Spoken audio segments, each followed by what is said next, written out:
Welcome back to the City of Cooper City's official podcast, Keeping Coop in the Loop. I'm Mike Cabello, Director of Communications for the city. It's the finance department's favorite time of the year. Maybe not their favorite time, but for all the sports fans out there, as we start to approach fall, and of course that brings football, the end of summer towards the start of fall brings the Super Bowl of budget season here at the city. As we look ahead to getting our next fiscal year's budget approved in the month of September. While summer may mean a time to catch your breath and enjoy time off, as many of us do, it's really the busiest time of the year for the city manager's office and the members of our finance team that handle the budget, as the budget becomes a major focus. In this episode, we hope you, our listeners, can gain a better understanding of how your taxes factor into the city's budget on an annual basis, while we also look at how the city is looking to supplement that budget without creating a bigger burden on taxpayers. So joining us today is Irwin Williams, our Finance Director and Chief Financial Officer.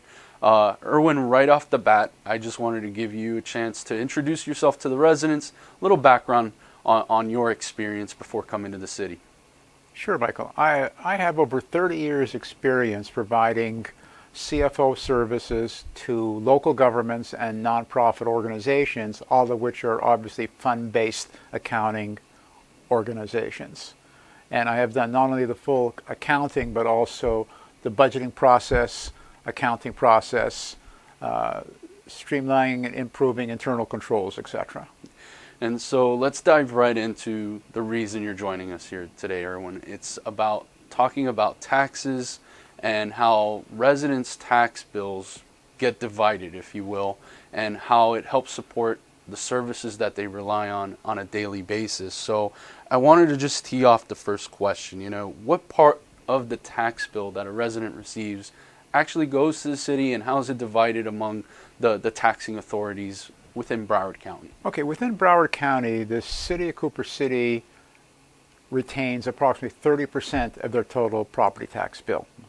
Approximately 33%, the school board sets their millage, and 29% Broward County, and 8% the special districts. Now, when your property tax bill is calculated, it's based on the assessed value of your property per $1,000. So as an example, if you had a property with an assessed value of $500,000, you would take the $500,000 divided by 1,000, which would give you 500, times your millage rate. Now, the millage rate in the city of Cooper City right now is 5.845%. So you would multiply that 5.845% times the 500, which would give your tax bill approximately $2,922. That is how we go about assessing. Now, the good news is, for the last 6 years in a row, the city of Cooper City has reduced the millage rate to the now proposed for the coming year of 5.8450%. Yeah.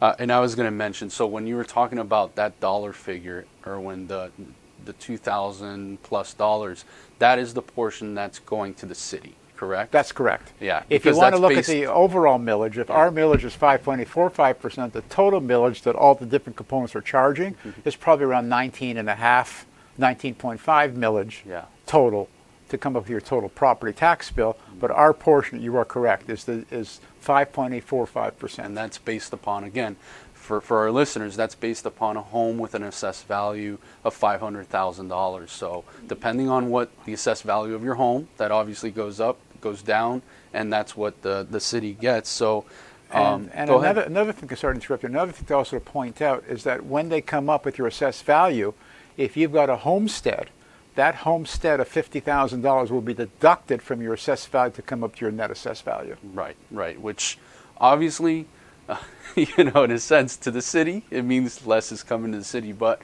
to the homeowner, very important. So, what we'll do on this podcast, we'll actually provide a link to the property appraiser's office with some helpful resources that if you're not aware of what the homestead exemption is, there's also portability, for example, things that the property appraiser's office would be able to help you out. We'll provide those resourceful links. And then you mentioned as well, Irwin, the city commission. We're in the budget season, if you will, right now. they are on track to lower the millage within Cooper City for the 6th straight year. I just wanted to make sure. So when it comes to a breakdown of the essential city services that are supported by a resident's property taxes, Irwin, I wanted to hammer down on how the city plays a role with how those dollars are taken, and where does most of that money go? Where does it also help, and what are the services that they rely on that the taxes are paid for? Good question. So of the approximately 25 million we take in for ad valorem property taxes, that goes 100% towards the safety of the residents of Cooper City. While we're only taking in 25 million in ad valorem, our cost for our police and fire services is 31 million, which is 6 million more than actually we're taking in from our property tax. So the city has to augment that differential from intergovernment revenues, which would include like revenue sharing, half-cent sales tax, etc., and from franchise fees and utility fees that the city collects. Mm-hmm. And franchise fees, those are things like, for example, our contract for garbage collection. I just wanted to give folks a tangible idea of what that means, why they see these fees. Yeah, like Florida FP&L, for the right for them to use the infrastructure within the city for their cables and everything else. They pay us a franchise fee, and a utility fee, and those fees we then again we use to augment our other services. Right. That's because, as you mentioned, pretty much 25 million comes in ad valorem. And what we're talking about is the contract with BSO for public safety. That's police and fire at about 31. So you got to make up for that difference for all the other services that we talk about. And the other part of it is the city provides water, which, if you think about it, if a city can't provide water and wastewater services, you pretty much could say a city can't exist. So I wanted to get into the difference of, how that fund goes towards providing certain services, but something like water is help supported by an enterprise fund. And just wanted to get into a little bit of what's the difference. Sure. Let me explain the difference between a government-wide fund and a proprietary fund. Think of a proprietary fund like you would for a for-profit business. You have revenues, you have expenses, and you have the net income at the end, profit or loss, right? But the main purpose of a proprietary fund is for cost recovery. They internally charge fees for their service in order to cover the cost of providing the stormwater, wastewater, sanitation services to the city. Government-wide funds are based more on taxes collected from ad valorem and the intergovernmental revenues that we talked about, which are more budget-based, where we can say that for the public service provided, here's how we're spending the money. So those are the differences really between the two. Yeah, and this is where, for example, right now we have a project going that has gone citywide, Irwin, the water meter replacement project. Go a little bit, if you can, into the type of money that the city was actually losing because of faulty water meters. And I think that would give residents an idea of when you're trying to figure out a way to make ends meet, if you will, on the city side, how much money was the city losing because of faulty meters, and how is that being corrected now? Well, when I came in here in December of 2023, I had the utility billing supervisor run a report for me, and I saw that over 20% of the meters had odd reads or no reads whatsoever. So I started investigating it, and we found out that the type of water meters we were using were faulty and not giving proper reads, which was costing the city a significant amount of money. When I did the calculation, I determined that we were losing approximately $1.6 million a year in lost revenue, which revenues we could use to support other public service for the city, and no one had done anything about that for years.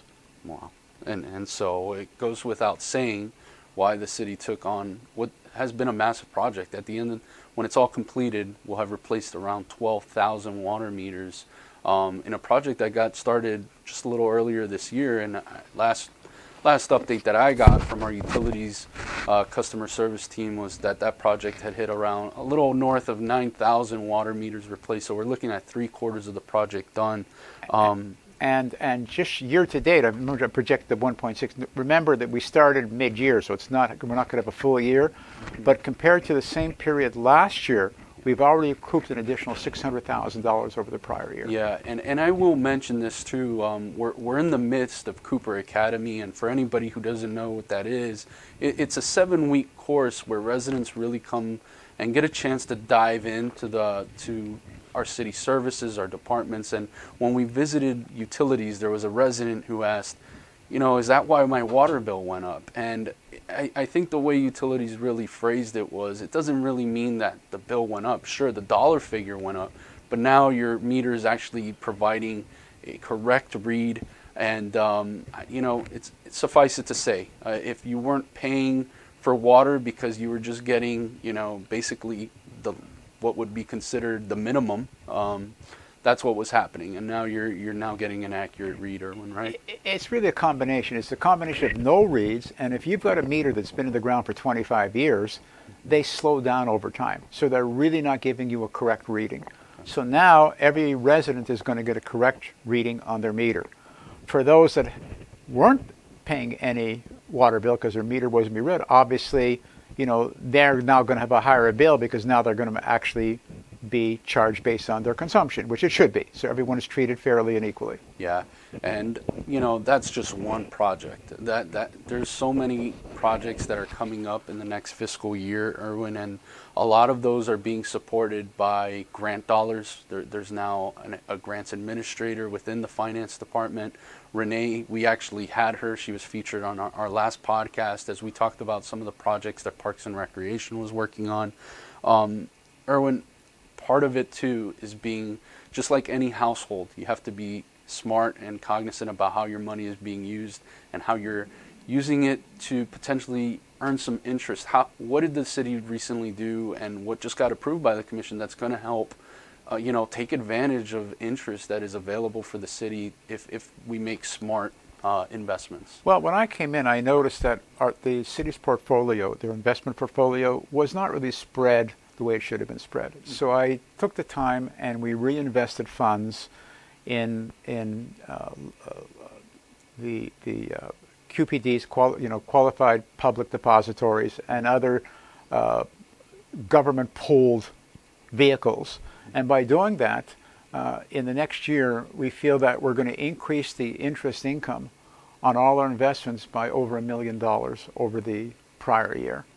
Now, again, that's another $1 million that can be used for other projects with the city and help the city increase its fund balance at the end of the year. Yeah, and what it does in the long term is it makes that decision for the commission a little easier to keep that millage rate down, so that instead of having to raise, let's just put it simply, instead of having to figure out how to raise taxes in order to be able to pay for, say, a contract for public safety, the staff is consistently working to figure out ways to supplement the budget, if you will. Yeah, and you brought up a good point when you talked about the stormwater, wastewater. We've just completed our master plans for water, stormwater, and for Parks and Rec. And we've identified many projects that the city really needs to undertake to update the infrastructure of the city. As an example, the wastewater plant has been updated. So we've identified many projects. Now, you did mention grant funding. Now, grant funding will provide us a small portion we can use towards these projects, but we're going to be doing a lot more than that as far as projects that we're going to undertake. Right. So what we're doing right now is we're actually in the process of looking at obtaining a bond rating so that next year the city can look at going after bonds to be able to finance these projects, so the residents, you will get, be able to have an infrastructure that's more up to date. And, we could probably speak for an hour on bonds, right, Irwin? But I just wanted to quickly think, can a resident look at a bond at a city kind of like taking a long-term mortgage? Would you say that's fair? Like, I'm trying to put it in what a resident would look like. Like, what does that mean, like the city's looking to A bond is like a long-term mortgage. You repay it over time. Mm-hmm. The advantage of municipal bonds is that the interest rate that is charged is normally very, very low. I don't know what the current rate is, but typically it's like 2-3%. So the amount of interest that's accruing on the outstanding balance is much less than you would have seen on a typical mortgage that a resident would buy in their house. Yeah. So again, I just wanted to kind of, put it in layman's terms. What is a bond? How does it work? It's pretty much to the layman, or if you have a property that you buy, it's a way of financing, but in the sense you're paying over time and hopefully looking for that lower interest rate. And what the commission approved was that the city can seek a credit rating with the intention to have the best possible credit rating. Yeah, but what they want to point out, because we're going for bonds, it does not mean it's going to cost the taxpayers any more money. I wanted to really make that point, because what's going to happen is that we're going to go after revenue bonds, where we have to pledge the revenues from other sources, the government sources the revenues we get in, against those bonds to ensure the principal repayment of those bonds. And would it be fair to say, for example, looking to pretty much revitalize the water plant, it's through revenues that are generated through providing water service and water distribution? That's the idea, that we find the revenue through the water to help pay for the water plant? Yeah, so that's the general idea. Okay. That is correct. Yep. Okay. And Irwin, overall, you're obviously the CFO. The projects come through you at the end of the day.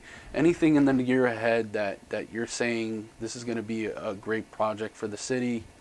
Just wanted to give you an opportunity to maybe touch on something like that. Sure. One project we just completed, which is going to be very beneficial for the residents, we've just released our transparency portal. The transparency portal gives the resident by looking at a pie chart and drilling into that pie chart to see the budget by fund, by department. They can also look at it budget to actual. Here's what we say we budgeted for the year. Here's what we're actually spending. And they can see whether it's in line or not in line. The other thing we've done is that every month we're going to be uploading the check register for the city, so that any resident can see what expenditures the city has spent in that specific month. So that, in order to give the residents complete transparency. Next year, we're also looking at other potential projects from the finance department standpoint. One would be to move to get a new accounting ERP system. And that is because we want to be able to give the residents additional transparency by going to a cloud-based system that integrates with the other solutions that the city currently is using.